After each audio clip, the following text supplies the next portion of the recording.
Tom Wyrick. He's a professor of economics at MSU, and we're talking to him about gas prices today. First of all, this is kind of a broad question, but why is gas so expensive? And why is gas so expensive? Is it expensive? It is expensive. Well, I mean, in our opinions as consumers, it's expensive. Well, here's the thing. To some extent, what's happened to the price of gasoline is what's happened to everything, and that is over the years we've just had inflation, and so prices go up. Okay. Right? And so to a great extent, and I don't mean to say just within a month or 3 months or anything like that, but if you just look over the years, gasoline goes up a lot some years and it goes down other years, but over time it goes up a little bit more rapidly than prices in general, but not a lot. Okay. And so, we always hear about healthcare and things like that having a high inflation and so forth, and gasoline is nothing like that.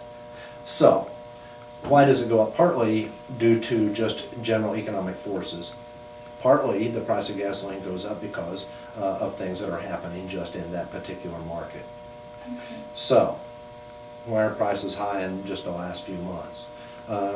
Three reasons. One reason is, we had the Gulf oil spill a year ago, and that has slowed down exploration in the Gulf of Mexico and production, and so that's a little bit of reduced production.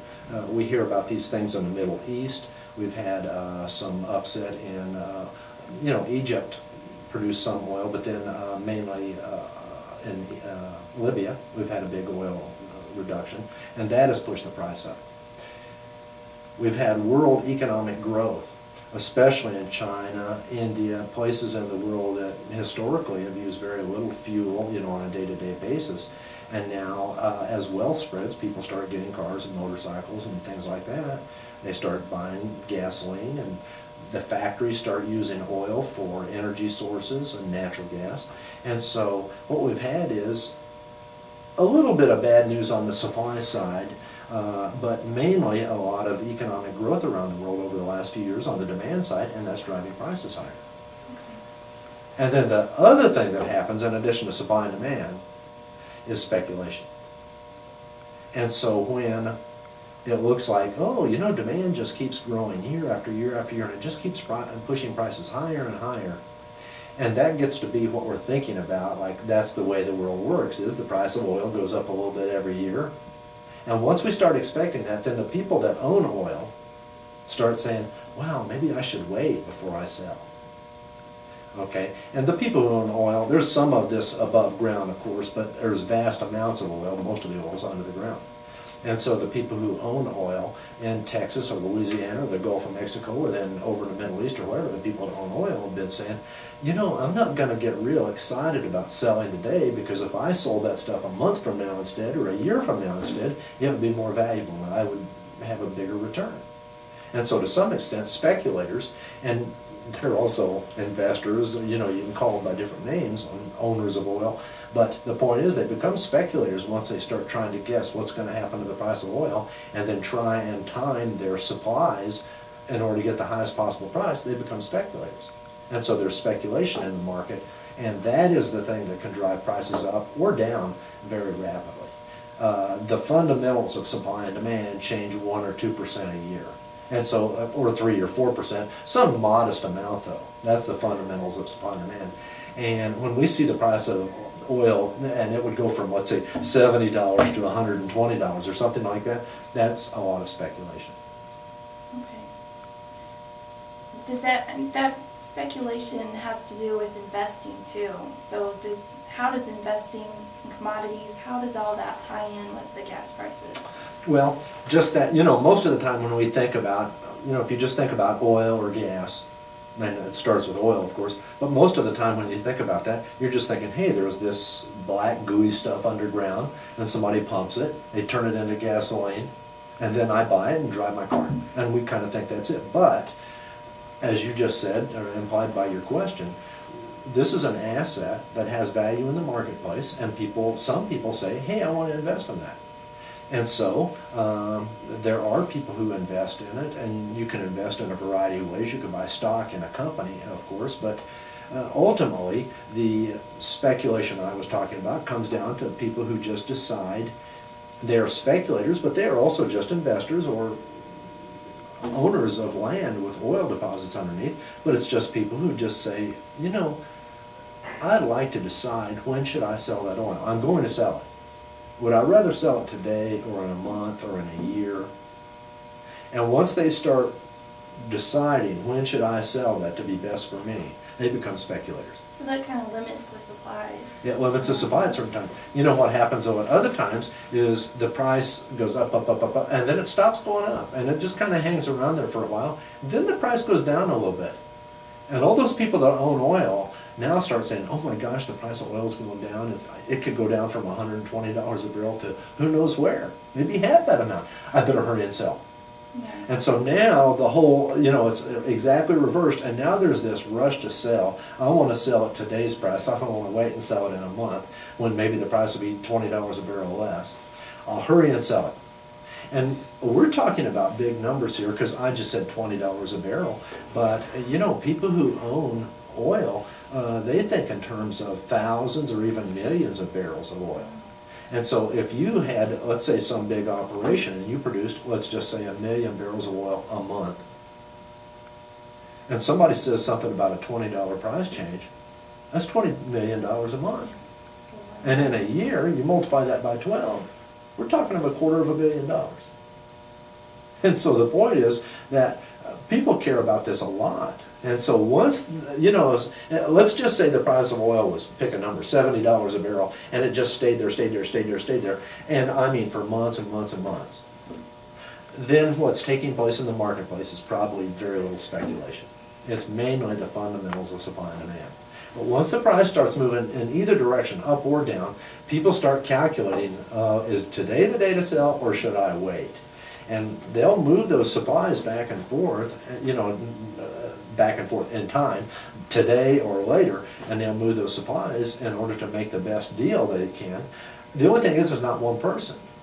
It tends to be everybody in the world that owns oil. They all think the same. Yeah. And so everybody in the world that owns oil is going, hey, I think I'm going to hold back a little bit, just 5% or 10%.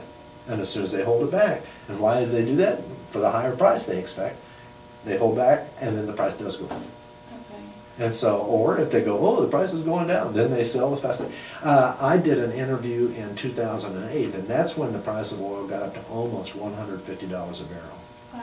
And then I talked with the interviewer about the same issue, and the question was, why is the price so high? And I said, well, the price hasn't doubled in just a few months because of fundamentals. We're not driving twice as much. We didn't turn the thermostat up from 68 to 136, you know, and I mean, all the factories aren't twice as big, and we're just not using twice as much energy. And the supply of oil hasn't, like, it's not like we lost Saudi Arabia or anything like that. The fundamentals of supply are the same. This is speculation. And so what happened was the price of oil got up to almost, not quite $150 a barrel. And what happened was then it stopped going up. And then the speculators started going, uh-oh. And they started selling it. And you know, the price of oil fell down to, I believe, $30 a barrel. So 150 to 30. That's the power of speculation. So that speculation can drive the price up, it can drive it down. And I mean by vast amounts. That's interesting. It doesn't just happen that way in oil. There are some other commodities that behave that way. Most things aren't that way. And most things aren't because, just think about something like if, let's say it's Macy's got a shirt, and they don't say, wow, you know, I think the price of shirts is going up. And so I'm going to take all these shirts off the rack. I'm not going to put them out on the floor. I'm going to put them in the back room and wait till next year and sell them next year. They don't do that because next year people might not be buying that shirt. You know? And I mean, there were quite a few things where it just doesn't work, you know, and a barber can't go, you know, I think the price of haircuts is going up, so I'm not going to cut any hair this year. I'm going to put a bunch of haircuts in some boxes, put them in the back room, and then next year bring them out and sell them. What's that mean? So I'm saying there are a handful of things that, and commodities mainly, but just a handful of commodities, and there's a lot of, there's not always speculation, but there's always opportunity for that speculation, and those are the things that we see having the most volatility, up or down. Can you explain what a commodity is? A commodity. You know, It's tangible, it's something you can touch. And usually when people say a commodity, what they mean is something at some raw material stage where it's not necessarily, and oil is just whatever you pump out of the ground, there's a commodity, but it's some kind of a raw material that is used in producing something else, some more final product, finished product. And those commodities could be, we've talked about oil, but commodities would be natural gas, it could be gold or silver, it could be timber, lead, copper, a number of things like that. It could be some of the grain commodities, such as wheat or corn or soybeans. So it's anything of value? It has value, it's got to be tangible, but it is not in a final form. People don't buy commodities Right. to consume usually. Usually what we're talking about is something that is sold at the wholesale level to some manufacturer, some producer, and then there's further processing that takes place. Okay. We talked about investing a little bit. Why doesn't oil from the U.S. cost less than oil from other countries? Since we don't have to transport it and we don't have to deal with other countries for it, it's right here in our Yeah. homeland. Here's the thing. The price of oil is the same everywhere. Now, I'm talking about at the wholesale level. Okay, and the reason it's the same everywhere is because basically if the price of oil were, let's say, $20 a barrel less in the United States than it is overseas, people overseas would go, or I'm sorry, Americans would say, hey, we're selling our oil for, let's say, $80 a barrel here, but over there it's $100. Let's put it in one of these tankers and send it over there and sell it. And so they would reduce the supply of oil in the United States, send it overseas. There's a reduced supply in the United States, that would drive the price up above 80. There's an increased supply of oil overseas, that would bring the price down below 100. And they just keep doing it and keep doing it until finally those prices equalize. Now, there are some transportation costs to figure in, but you know, those transportation costs are not very high because they ship that stuff in huge quantities. You know, if you just, like if you wanted to ship 1 gallon of gasoline from here to Kansas City, it would cost a lot, right? But they don't ship it that way. They put it in these huge tankers that are just carrying vast quantities, you know, millions of gallons of oil. And so then you've reduced the transportation cost down. And so other than the transportation costs, the price is going to be the same everywhere. The price of gasoline won't be quite the same everywhere because there are different local laws in the United States and overseas regarding octane and pollution and things like that. And so when that oil gets transformed into gasoline, it costs a little bit more, a little bit less in different places. So you'll see different prices for gasoline around the United States, and partly that's due to slightly different production costs, but we're talking a few pennies a gallon usually. Okay.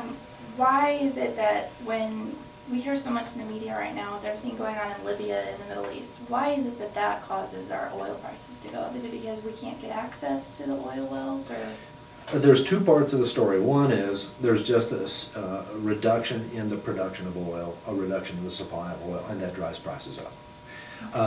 That is not just any old oil. Libya produces good oil. But if there's so much oil in the world, couldn't we just go somewhere else and get it? Well, we could, but let me, work my way through this because the answer's got several parts. But anyway, the point is that's really good oil in Libya. It doesn't take as much refining and so forth as the cruder forms of oil, the heavier grades of oil. And so, anyway, that's part of the reason, but it's a little bit of the reason. Libya produces, I think, up to 2 million barrels of oil a day out of a world market of around 90 million barrels. And then before the whole Libyan problem came along, the world production was a little bit of a overproduction, and so that's not really a big disruption.